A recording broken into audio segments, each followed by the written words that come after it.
Bon, je pense que ça va. Et ce qui m'a surtout fait plaisir, c'est que les médecins ici, les différents professeurs qui m'ont pris en main, ont reconnu la qualité du premier médecin du premier chirurgien qui m'a opéré en Côte d'Ivoire, Bazézé, le professeur Bazézé, qui m'a opéré en 2007.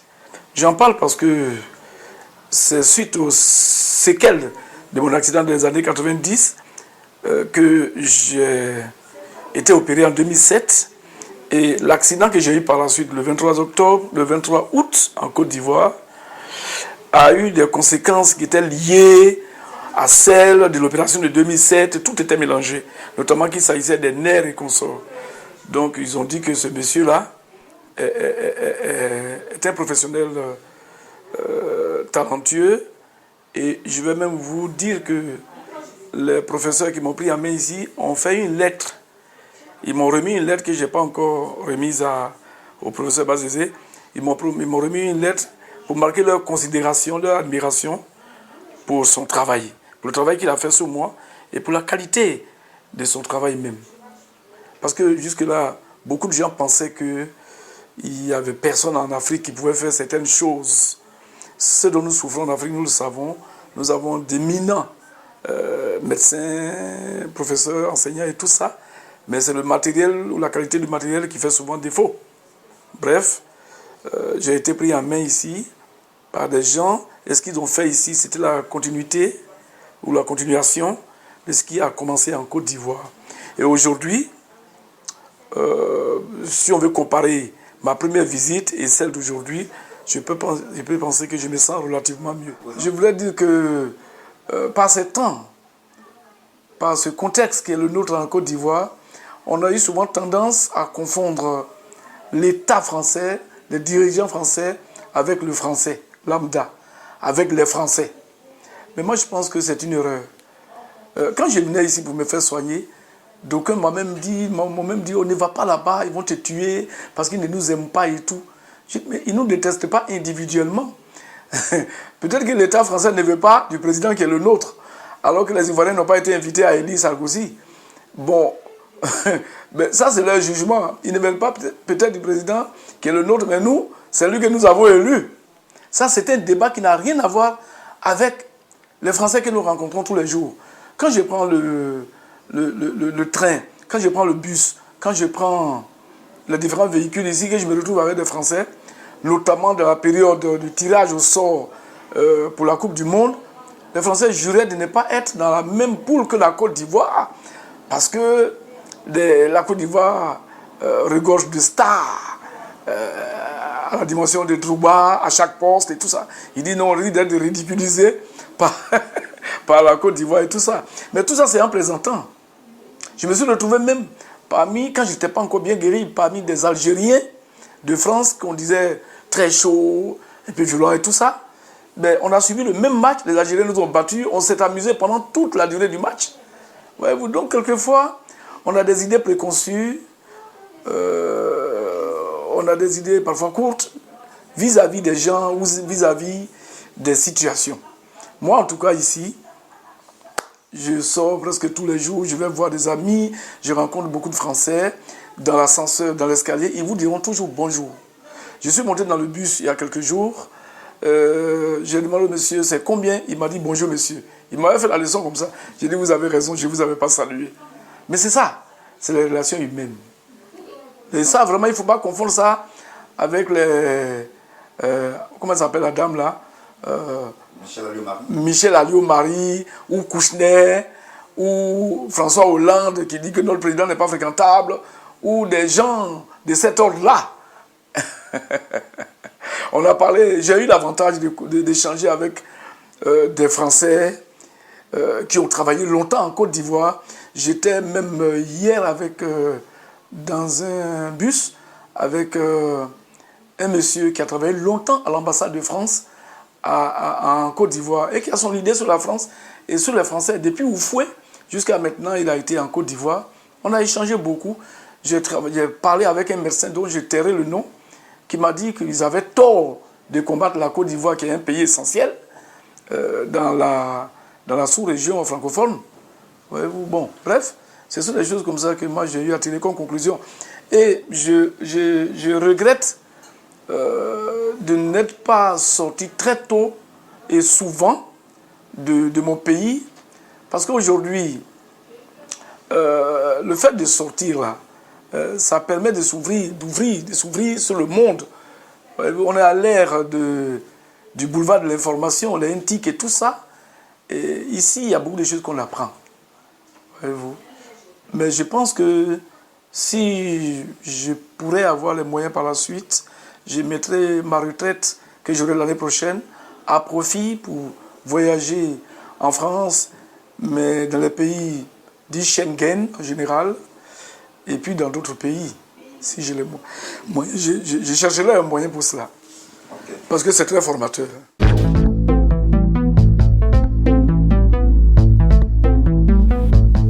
À côté de ça, quand je suis là, je lis aussi. J'ai un ouvrage que j'ai cherché depuis très longtemps en Côte d'Ivoire, qu'une personnalité m'avait présenté, mais j'ai pu l'avoir ici par un neveu qui me l'a offert. C'est la Bible, le Code secret. Parce que vous savez que j'ai fait l'émission Mythes et Mystères en Côte d'Ivoire. Et je lis ça beaucoup parce que dedans, on a dit par exemple que la mort de Menahem Begin était prévue des milliers d'années plus tôt. Voyez-vous? Et que chacun de nous est concerné par les écrits, par les prédictions sous forme de codes qui sont faits dans cet ouvrage. Je lis aussi souvent l'histoire secrète de la NASA. On dit par exemple du temps du fondateur maçon, mission lunaire et ésotérisme, la face cachée de la militarisation de l'espace, toutes choses qui m'intéressent et entre autres lectures que je fais.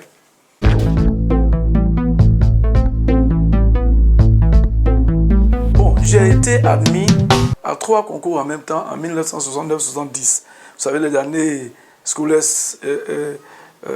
en jambes une année, donc 69-70. J'étais admis à l'INA, qu'on appelle aujourd'hui l'INSAC.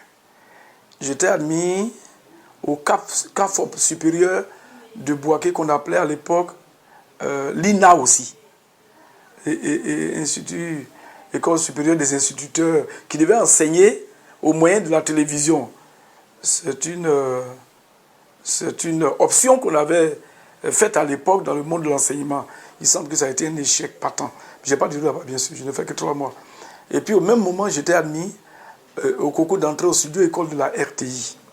Lorsque j'ai quitté les 2 coins, le studio école de la RTI ne nous a pas vite donné le résultat. On était admissible et on a attendu pendant près d'1 an avant d'avoir le résultat d'entrée au studio école de la RTI. J'ai fait 2 ans au studio école de la RTI pour sortir assistant de production, animateur niveau 1. Et puis après, je suis reparti au studio école de la RTI. Lorsque c'était maintenant à Cocody. Bon, c'était de 76 à 78. Et là, j'ai eu mon niveau 2. Bon, après, il y a eu un concours professionnel qui a eu lieu et qui m'a permis d'aller à l'école internationale de Bordeaux. C'était en 1983. Et là, j'ai fait la formation de producteur-réalisateur radio. Producteur-réalisateur, animateur radio. Puis j'ai eu une petite formation aussi en Allemagne à l'Institut Goethe de Murnau. Et puis après, j'ai fait beaucoup d'émissions, dont je vous citerai quelques-unes. Djambo Djambo, la première que j'ai créée, Le Temps des enfants, qui était une émission enfantine. J'ai fait Le Meilleur Samedi, que je faisais à Massi Domingo et Paul Kwame au pays. Et j'ai fait Les Choses de la Nuit, qui s'est fait toujours, mais par quelqu'un d'autre aujourd'hui. J'ai fait Mythes et Mystères. Et j'ai créé une émission que j'ai eu du mal à faire à cause de mon état de santé, qui s'appelle simplement Plateau de Cuit. Plateau, parce qu'en matière de radio et télé, on parle d'un plateau, comme d'une table ronde, ou c'est un terme audiovisuel. Et puis je pense que mon nom a marqué l'audiovisuel ivoirien. Donc j'ai appelé ça Plateau de Cuit et mes patrons ne se sont pas fâchés. Et c'était une émission de débat à thèmes variés, mais dans un style talk show. très enlevé. Et c'est cette émission-là que je fais de temps en temps.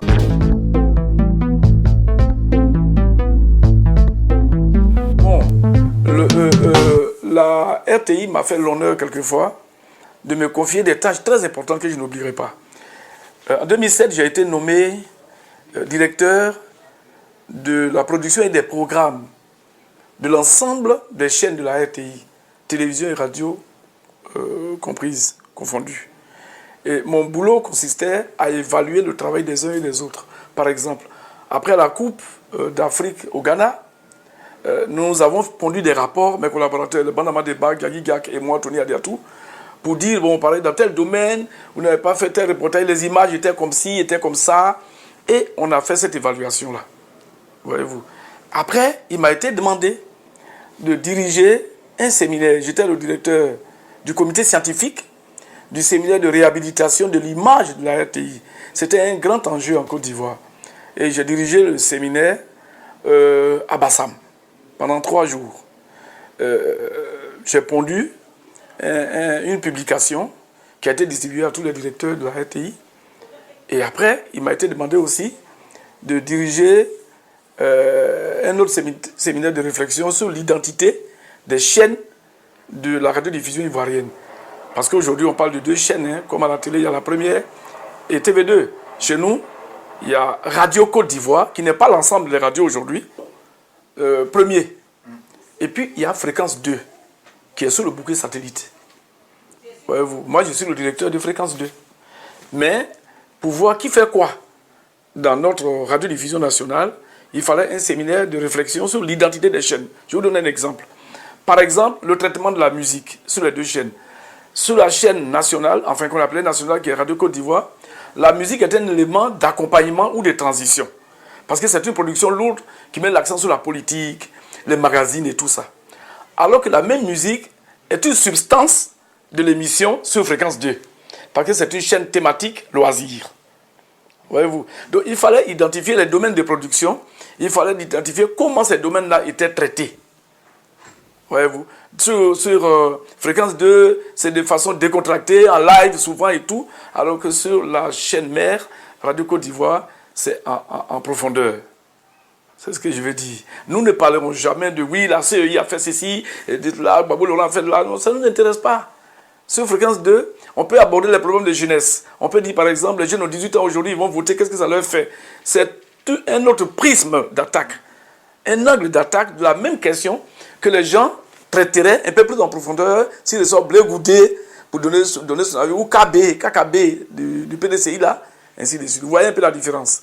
Donc j'ai dirigé le séminaire sur l'identité des chaînes et j'ai sorti une publication que toutes les personnes concernées ont à ce jour. Je pense que ma vie professionnelle est remplie, mais ce qui m'a le plus marqué, et ça il faut que je le dise, et je rends hommage à Brou Amissan et à ses collaborateurs, c'est qu'en mon absence, au cours d'une réunion de la direction de la RTI, il était question de récompenser les agents de la RTI, et lorsqu'il s'était agi de donner le prix du meilleur producteur radio à quelqu'un, on n'avait pas bien sûr encore décidé de la personne qui devait recevoir, mais on a dit qu'il faut que le prix apporte le nom de Paul Dokuy, qui a été perçu ce jour-là comme le meilleur producteur de tous les temps à la RTI. Mais c'était un honneur, je meurs avec. On dit ça de Feu Boyer aussi, on dit ceci, et puis on dit prix Paul Dokuy du meilleur producteur. Le premier prix a été reçu en 2007 par Paul Kwame, qui est un peu de ma génération, qui est à la retraite aujourd'hui, et je lui ai remis publiquement ce prix-là, en présence du représentant du président de la République, son Excellence Voro Saï, ce jour-là. Mais voyez-vous, c'est des choses qui marquent la vie de quelqu'un.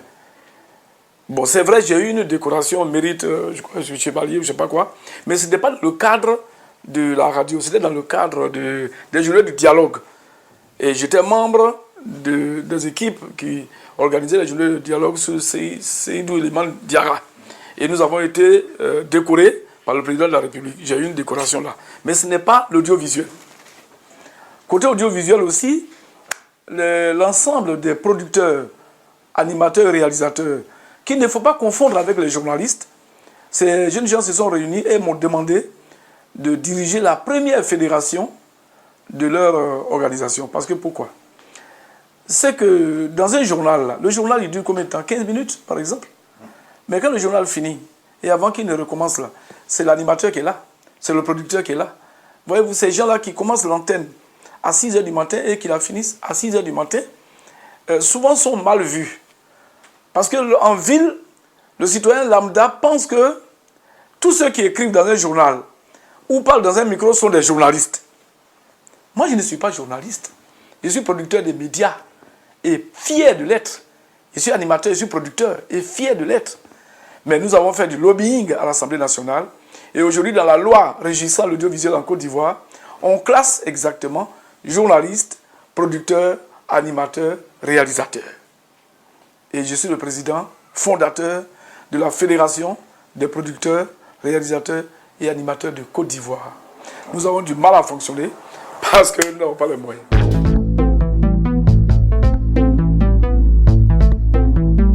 Oui, ça c'est mon côté, disons, africaniste, pour ne pas employer des grands mots, quoi.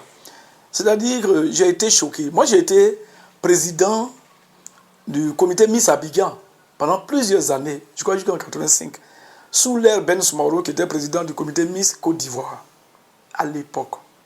Et chaque fois que je rentrais à la maison, ma femme et d'autres amis me disaient, mais vous faites le concours pour faire la promotion d'une beauté extérieure. Est-ce qu'on ne peut pas faire la promotion de la beauté qui est la nôtre? J'ai banalisé cela au départ. Mais quand j'ai vu que dans certains pays, on organisait des concours de grosses femmes, ou des femmes fessues et tout ça, j'ai dit non. Ça, c'est une façon de ridiculiser la beauté féminine africaine. Parce qu'en Afrique, la beauté, à ce que je sache, ne se mesure pas au poids, ni au mètre, ni au diplôme. La beauté, c'est quoi? Comme disent les Chinois, la beauté se trouve dans l'œil de celui qui regarde.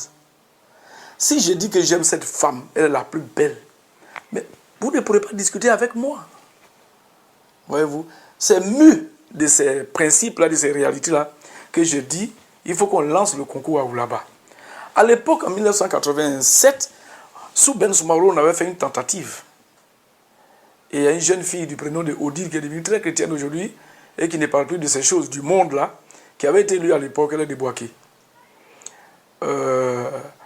Et c'est en 99 plutôt, que j'ai relancé le concours. Le concours a été créé en 98 et mon empreinte c'est en 99. J'en profite pour dire déjà qu'Aoulaba ne veut pas dire grosse femme ou femme fessue. Aoulaba chez les Akans veut dire la reine de la beauté. La reine de la beauté. Chez les Gourous on dit Ziza. Chez les Guérés on dit Guignon. Chez les Bété de Gagnon on dit Bagnon. Mais c'est la belle femme, la belle femme. Mais évidemment, au village, quand la femme, belle femme, qu'on dit belle femme là, elle a d'autres qualités.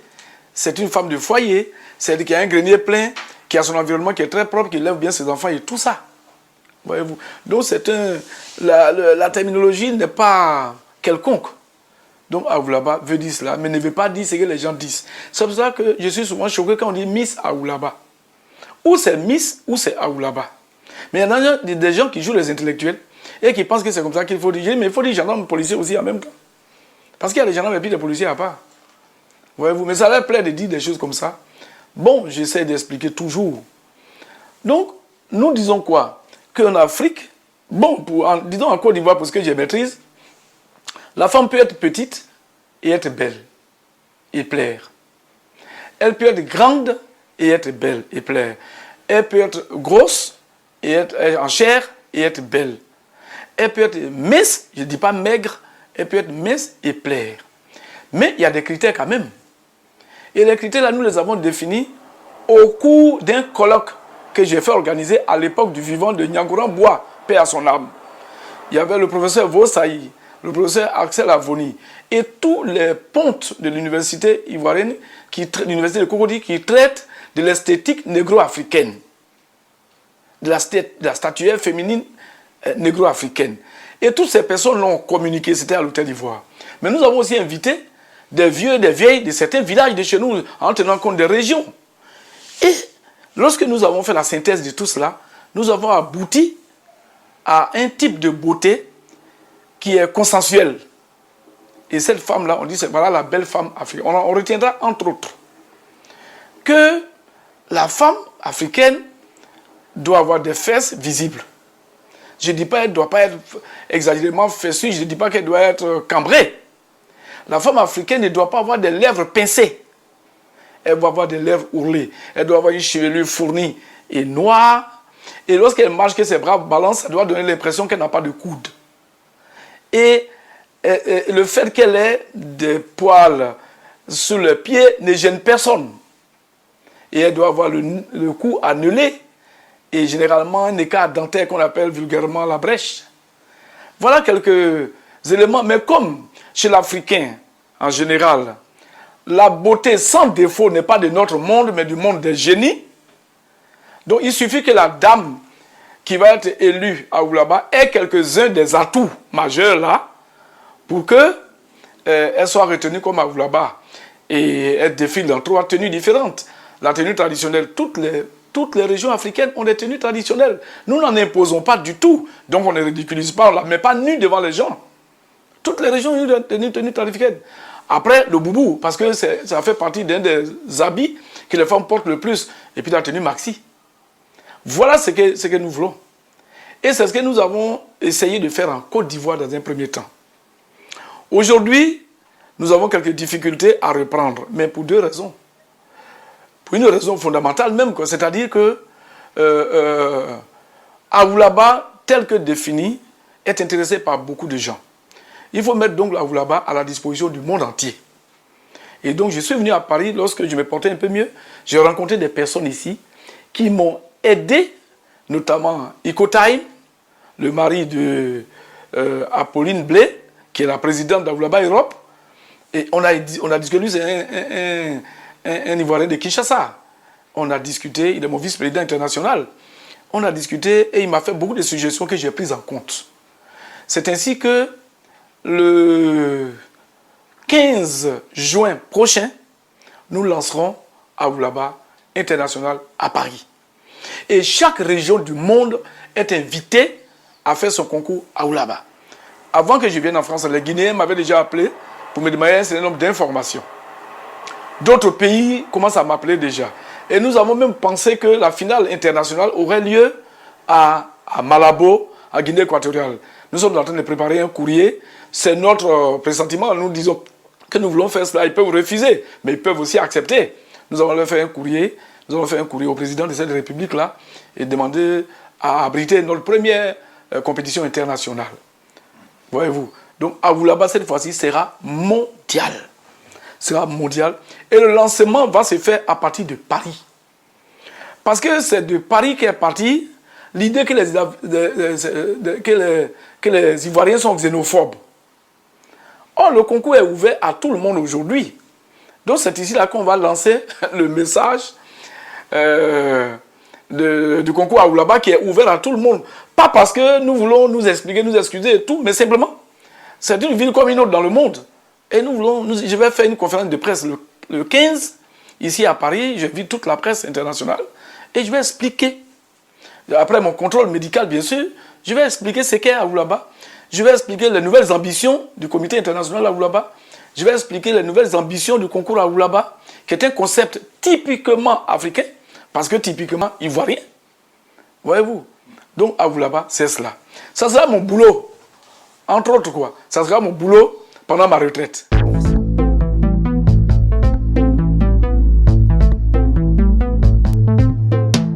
Oui, je suis intéressé par une carrière politique, peut-être que pour des raisons stratégiques. Je ne vais pas dire le poste que je vise, c'est trop tôt. Mais je suis intéressé par une carrière politique au plan national. Je peux par exemple demander aujourd'hui aux responsables du FPI de me donner un poste qui me ressemble au FPI, parce que je suis membre quand même du SNAOM, le secrétariat national à l'organisation des manifestations du FPI. Parce que beaucoup de gens savent que de 1990 jusqu'à 2000, j'ai été le présentateur principal, sinon unique, des grands meetings du FPI, notamment ceux animés par Laurent Gbagbo. Voyez-vous, donc je ne suis pas un inconnu au FPI. Et je suis allé au FPI avec ma célébrité, c'est-à-dire que j'ai choisi le FPI. Et pourquoi? mais parce que Laurent Gbagbo m'a séduit.